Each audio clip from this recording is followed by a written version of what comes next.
Well, listen, we're going to get into some NFL and Lions talk here in just a second. Just got to tell you about our good friends at Advanced Elevator. They have the best trained professional field technicians for installation, troubleshooting, and repair of elevators in the entire Midwest. Centrally located with headquarters in the heart of Owasso, an area business leader and a longtime huge supporter of the Corunna Public Schools and proud member of the Shiawassee Regional Chamber of Commerce since 2000. Also, our good friends down the street, Hankard Sportswear, the area's go-to clothing and more printing business with many, many loyal customers. The Hankard Sportswear team prides themselves by giving a good product at a great value, 100% guaranteed to satisfy your expectations. Owasso, Corunna, St. Paul, school spirit wear in stock and special items for family, sporting, business, and charity events, along with printing for signs and banners for your upcoming events in downtown Owasso at 116 West Exchange Street. Phone them at 989-725-2979 or give them a follow on Facebook at hankard.sportwear. Well, Jared, I know you're busy out in the sun. I'm sure you kept up on the Lions a bit on Twitter, but SOL all the way. I mean, you know, they put 14 on the board early, look good, and then give up 35 straight. I mean, back and forth we go every week, you know, but Patricia's got to go. Quinn's got to go, too. And I think the only way Patricia goes this year is if the Fords fire Quinn. Thoughts? Yeah, I'm kind of like, you know, we've talked about it before. Like, do you want to hold on to Patricia for the rest of the year? And, I mean, if he's going to be this bad, this is maybe our best chance to tank for Trevor or something like that. Or do you just move on now? They're heading into the bye week. You get rid of him now and, you know, promote Bevel or one of the coordinators to be coach for the rest of the year. You know, what route do you want to go? Because it definitely seems like right now that it's not going to work.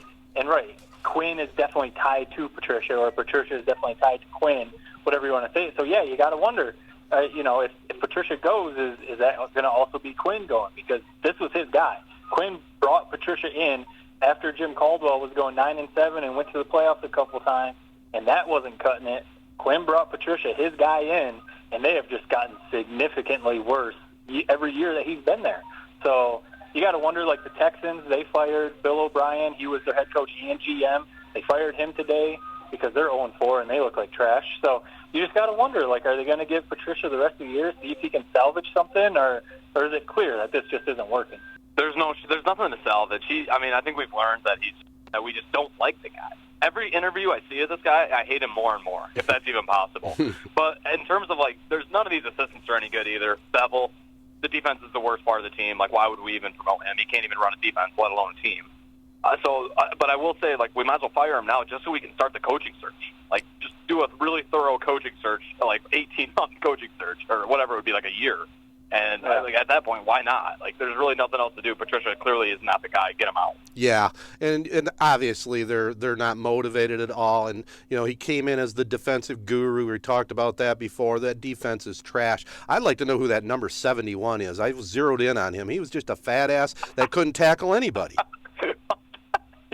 Yeah, there's a few guys like that. Yeah, I don't know if it's a motivation thing, if, you know, it's just that loser's mindset playing for the Lions. Like, once things start to snowball, they just start kind of going through the motions or what. But that's one thing that, like, now, you know, hindsight's 20/20, and there's a lot of talk today in the last week or two about how could the Lions fire Caldwell for this.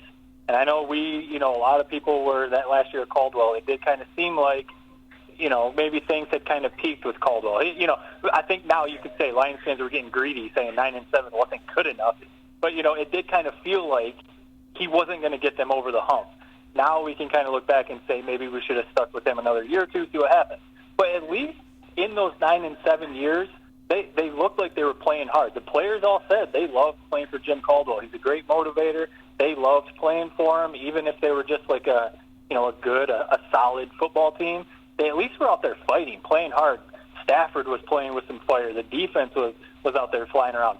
I don't know. Like, even Stafford almost looks like he's a little bit checked out, you know, making some bad throws.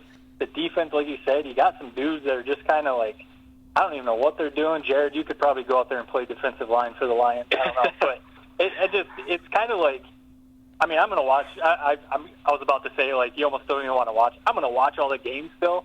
But it's, like, not even fun almost to watch the Lions right now. I disagree. It's still fun to watch them just because, like we've talked about in past pods, it's like like 35 unanswered. Like, they find a new funny way to lose every week. It's kind of incredible. And I saw something like they've lost 6 straight games. Every time they lead by double digits, they end up losing. Yep. That's kind of funny, too. Let's see how long we can keep that streak alive. And I think out of 180 cornerbacks, Okuda's ranked number 180. Yeah, Okuda's, for Pro Football Focus, I'm sure that's what you're talking about. Okuda's ranked last, and then Desmond Trufant, who's supposed to be like our second best, I guess, corner, is like 3 spots ahead of him. Oh, my. Like our 2 main corners are basically the worst corners in the league, is what it comes down to. And, yeah, this is supposed to be a defensive guru, and, you know, he's supposed to be coming from the Patriots and bringing that culture, Patriot way, and we're going to play tough defense. And, I mean, we signed Trey Flowers to $1 billion, and I swear we don't ever hear his name during a game. Right. Okuda, I know he's a rookie, but he just looks a little lost. And it just seems really bad. And like Jared, you said, whenever you hear Patricia talk, you just don't like him anytime you hear him talk. And I don't know if you guys saw, like after yesterday's game, one of the reporters asked him, like, why should fans or why should people believe that you're the guy for the job? And Patricia said, for the most part, he said that when he came in, they had a lot to fix. There was a rebuild. It was a rebuilding team, and there was a lot they had to change and get right. And, was like saying that kind of stuff. And, like, you listen to him talk about that, and it's like, wait a minute. But they had went 9-7 2 years in a row and had gone to the playoffs in one of those years. Caldwell went to the playoffs twice. One of those years they were 11-5. Like, but you got Stafford, who's in the prime of his career, and you've got like guys like Darius Slay was on the roster at the time and stuff. So it's like, this wasn't exactly a rebuild. You were coming in to basically a playoff contending team, and you've been worse than Rod Marinelli. Like, it's been terrible. Can you imagine being like the Lions, where literally a 9-7 Lions team is like one of the best in franchise history, as sad as that is to sound, whether they made playoffs or not. And you got this idiot, Matt Patricia, coming in and saying, like, basically that you guys are doing absolutely everything wrong. If you're Matt Stafford and you're listening to this guy basically saying, like, you guys are a joke, like, we're going to go practice outside in the freezing cold snow with shorts on, like, yeah. There's no reason, it's no surprise people hate this guy. But in terms of, like, the Jim Caldwell thing, you guys know, that's one thing I'm always going to brag about, because from day one, I said we need to keep this guy. Why are we bitching about this guy? 9-7, I'll take that every single year if I'm a Lions fan.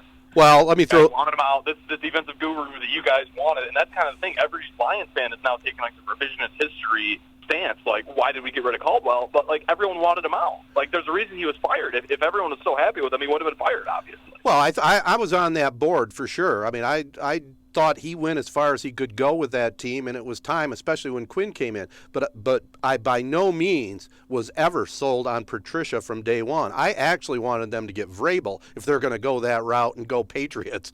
But whether that's true or not, here's what I got to say about Caldwell. I think a fine guy, great guy. The team loved him.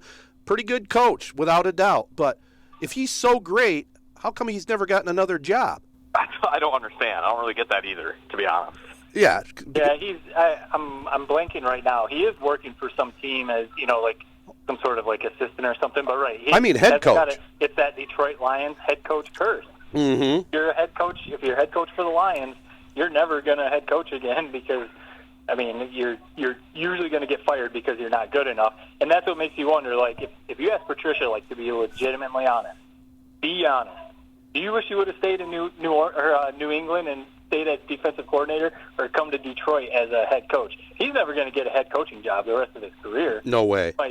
He might land somewhere as a coordinator somewhere, but he's not going to head coach again. So you wonder. So like when people throw out like Eric Bieniemy, the Chiefs offensive coordinator, even guys like Lincoln Riley or some of these other people, it's like even Lincoln Riley, like in Oklahoma, even if his like career goal is to end up being an NFL head coach.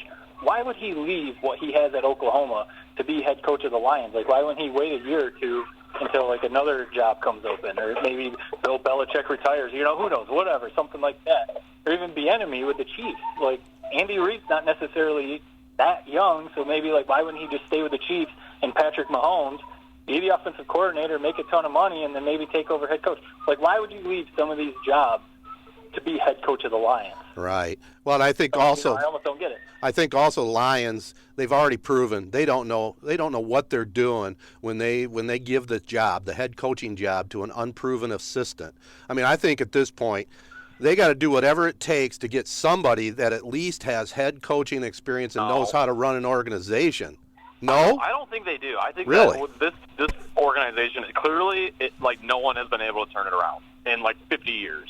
Yeah. We need to find the next Nick Saban. Or we just need to take some big swings on some guys who maybe aren't proven yet and just hope that they pan out. Because going the Jim Caldwell, the Matt Patricia, the NFL assistant route, it's not working. No. These Jim Schwartz, it's time. It's something new. We need something new. College coach. Yeah, and really. Well, that's what I mean. A head coach, somebody that's a head coach, not an assistant. I don't care if it's from college. That'd be great. Somebody knows how to at least run a program. Be organized. Patricia obviously is not. You got to put him right with Marty Morningweg and Rod Marinelli. You brought up his name earlier. Some of the biggest bust in NFL history. They're great assistants, but can't do it when they run an organization. It's that simple. Yeah, and really, that shouldn't necessarily be a shot at someone. Right. Being a great offensive or defensive coordinator in the NFL, it's not necessarily a bad thing because it is completely different being the head coach. And, Patricia's, his reputation right now is taking a huge shot. So, you got to wonder if some of these guys would just be better off, let Andy Reid run things, and I'm just going to be the offensive coordinator. I'm going to work with Patrick Mahomes, and I'm just going to do this. Or do you actually want to be the guy? Who knows what someone's, career goals are. But, Jared, you're talking about, doing something different. And I've said it a few times, and, it's not as easy as just saying, tell the Fords to sell the team. But I really think it's the ownership. There's been one constant this whole time. Hashtag Ted, hashtag since 57. Yep. It's the Fords. It's the Ford family owns the team, and I think it's from the top. I know, they don't necessarily, they're not on the field, they're not at practice, coaching guys. But I think it's a mindset from the top down. When you look at franchises like the Steelers, like the Patriots, and some of these other ones, even like the Colts, these franchises who can go through coaching changes or do different things, and they almost don't skip a beat because it's a solid, strong franchise with good ownership, and the players and the coaches trust the ownership. People don't even know who even runs the Lions now. Is it one of the Ford cousins, or who even runs the Lions? I don't even know. They just sign the checks. That's the one thing that needs to change to me. Have you noticed that almost the Lions game? We watch every Lions game. They never do the cut to the owner's booth. Oh no. Whereas every other team they do. It's just kind of weird. That you really don't know who the hell is running, who's calling the shots for the Lions. They used to Let me ask you guys this: would you guys, if I could tell you right now, we could have Jim Caldwell as our head coach starting for next season? Would you guys take that right now, or would you say let's go find somebody else? Yeah, I've thought about that. Ted, you saying he hasn't found another job. Would he even want to come back to Detroit? No way. Or would we want him to come back? And I almost feel like it's one. You always see boyfriend and girlfriends. They break up and then they get back together, and it's just not good. And end up breaking up again a month or two later. I just it's done. Caldwell, maybe we shouldn't have fired him before. Right. But no, I don't think you can bring him back. No, I don't either. And I think we need a little juice. Even if it's you bring in some hot shot, at least you got some juice going. Let's see what they can do. And it's just a sad situation. Here's one for you too before we wrap up our Lions talk. A little karma for you. Since the Fords purchased, it was William Clay Ford purchased the Lions. We talked about karma. He officially took over the day after John F. Kennedy was assassinated. Now, how about that? There's a curse for you.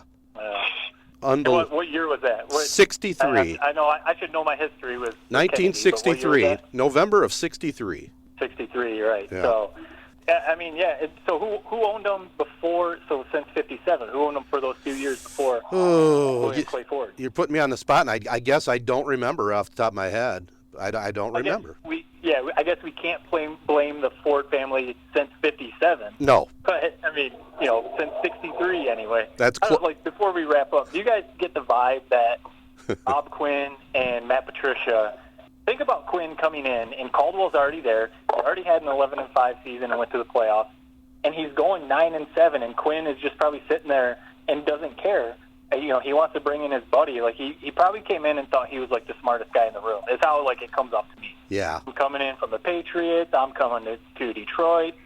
I was working with Bill Belichick. We won all these Super Bowls. You guys are the Lions. You don't know what you're doing. Yeah, you got a coach going 9-7, going to the playoffs, but I'm going to bring my boy in, and we're going to make it the Patriot way and stuff like that. It comes up to me like, everyone knows those people who go to, like, the University of Michigan, Ohio State, Duke, or something like that, and then they get hired in entry-level position, and they come in, like, puffing their chest out because they went to, like, a prestigious school, and then everyone at the job is like, no, I don't really give a shit where you went to school. Like, we've been here 5 years. We've been here 10 years. You know what we're doing. Quinn and Patricia seem like that to me. Yes. Like they came in thinking they were smarter than everyone else with the Lions, and we're going to do everything we want. And Patricia's won, 3 games in 3 years, basically? So it's time to go. Time to make a change. That's like a lot of owners. I feel like a lot of owners do that. And I think it's just like human nature where as soon as you come in, you feel like you got to do like either sign a big free agent or fire your coach. Like, imagine coming into the Lions organization and saying this team that is like the most losingest like team in NFL history. Like they go 9-7, and we say we got to make changes. Like Right. Like how dumb were all of us, really? Yeah. Like that we didn't like protest it, really. Right. Well, it was because we were, you get to a plateau of 9-7, 8-8, and it seems like it happens every year, and you don't even sniff of a Super Bowl. Which, let's face it, ultimately we're looking for a Super Bowl. Do we all think that the Lions would have done it with Caldwell? Well, I don't know. They probably should have gave him another year, but that's the goal. That's the thing I'm hoping before I die, which will be more than likely before you two. It's not looking too good for me here, boys. So, anyhow, we'll see what happens with the Lions. Jared, can you stick with us for a little bit longer, or you got to go? I can stick with you guys. All right, well, we'll talk some NBA coming up here next, but before we do, just remember, Sheridan Auction Service always has a wide variety of items in real estate on the docket. Stay up to date by checking their website at SheridanAuctionService.com. Also, Nelson House Funeral Homes, their number one goal is to serve families in our community. Top priority, caring for our friends and neighbors and being right there when you need them the most. Also, our favorite spot to go have a cocktail or a big dinner, Rivals Tap House and Grill, the official sports bar of 3 Point Podcast, open for dine-in service again, and they got a brand new feature. Come on out for high school football on the big screen Friday nights. Corunna and Owasso will be on the big screen coming this Friday night. Also, check out college and pro football game days. That's at Rivals Tap House and Grill in Corunna.